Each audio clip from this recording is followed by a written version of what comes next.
And tonight we continue to follow the shocking incident in which a gorilla was killed in order to save a young child who had entered its enclosure in Cincinnati. Tonight we hear from the man who raised and cared for the gorilla, Harambe, at the Gladys Porter Zoo right here in Brownsville. CBS 4's Nora Salinas has more. Well, Marcy, in an emotional press conference, Jerry Stones, the facility director of the Gladys Porter Zoo and Harambe's primary caregiver, related his cherished memories with the gorilla and tells us he is truly heartbroken to have lost him. I raised Harambe from the day he was born. Jerry Stones, the former caretaker of the 400-pound gorilla Harambe, on the verge of tears on Monday night as he spoke about his memories with the animal who was gunned down at the Cincinnati Zoo when a toddler fell into his pen. He was not mean. He was a gentle little guy.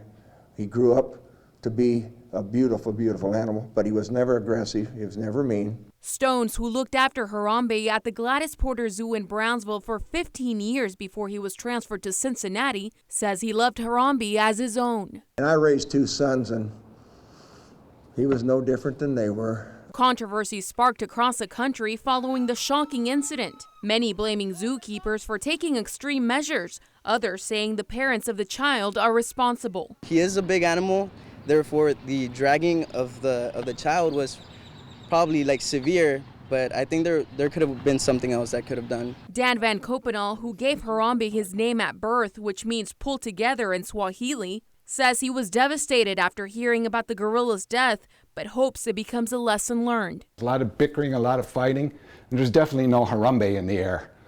So, as long as they keep mentioning his name and the importance of what it means, and they come to the table and have a discussion on how to prevent these kind of incidents again, it won't bring Harambe back, but neither would, putting the parents in jail or removing the kids from them. A conservation fund under Harambe's name has been set up by the Gladys Porter Zoo. Proceeds will contribute to research and conservation of western lowland gorillas. He was in a situation where there's this strange thing here that I don't know what do I do? And do I fight it? Do I love it? Do I run from it? What do I do? And an unforeseen circumstance was born, and he had to lose. Zoo officials at the Gladys Porter Zoo say an incident like this one has never happened at their facility, but they do tell us that they have specific procedures in place in case an emergency like this does happen. Live in the studio, Nora Salinas, CBS 4 News and ValleyCentral.com.